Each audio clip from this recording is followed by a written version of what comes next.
Hello YouTube, I'm going to be showing you my kagero build today. Make a nice little profile of it. So, let's get started and I'll give you some information on the cards. The starting guard, Wizard Soldier Comro. That's being the no-brainer. I'm not using the ride chain, so using the one that can search out a grade 1 is usually a good idea. Usually going for bars and barriers as my targets. Naturally, 4 heal triggers. Oh, once again, the great one is the great one is the rare. 6 critical triggers, all just used as 5k vanilla should the need be. Then 6 draw triggers. I believe these give power especially if they're drive checked through damage rather than an attack, and these allow me to retire smaller things such as say Criff, Conroe, Mecha Trainer, etc.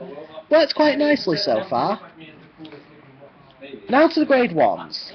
Dragonic Dragon Mage Kimnara. I currently only run 2 of him due to him only being able to target grade 1s. He is currently my retirer for later game. I want to get rid of boosters.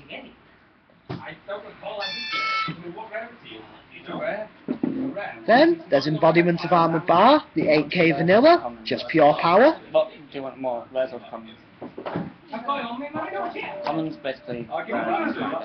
For Dragon Monk Gojos, these are for if they go first. I can ditch a card, say a dead grade 3 and draw one. Don't use his effect often, but it's always nice to have.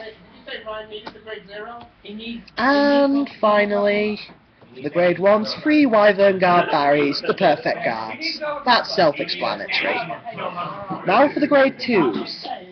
First of all is one that doesn't belong to Kagero, High Speed Braki. I put him in because I do not require the soul within this build, so something that can soul blast and hit for a bit more power is good as an endgame tactic. Next is 2 Berserk Dragons. These are the principal retirers, being able to target grade 2s, 1s and 0s, just for my quick field clearance with a bit of flexibility. Next we have Cross-Shot Guard, 4 of him. He's a 10k vanilla, simple beef, seems to work quite nicely in weakening my opponent's hands. And then 4 Dragon Knight Nahalans, or Flash Deck, like you eat. These again work on the same principle as Garp. They focus on a bit of beef to help lower my opponent's guarding ability. Now on to grade 3s. Dragonic Overlord. I run 2 of these, simply due to the fact that its effect is mainly used for the extra power rather than the standing again, as I'll rarely use him as the Vanguard. He's again, bit of power, if I hit a rear guard it stands again, multiple attacks can always help. I only run 2 because I don't run stand triggers. If I ran stand I would run 3 to make it worthwhile.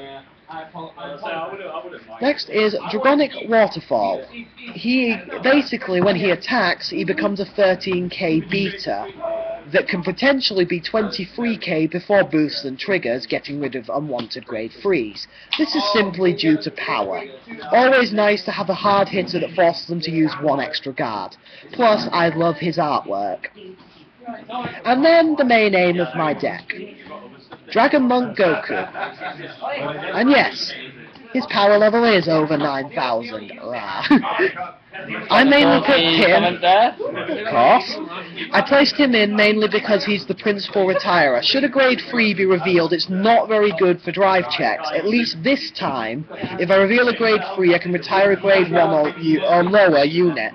That being my main aim for this deck, retire with a bit of heavy hitting to reduce guards.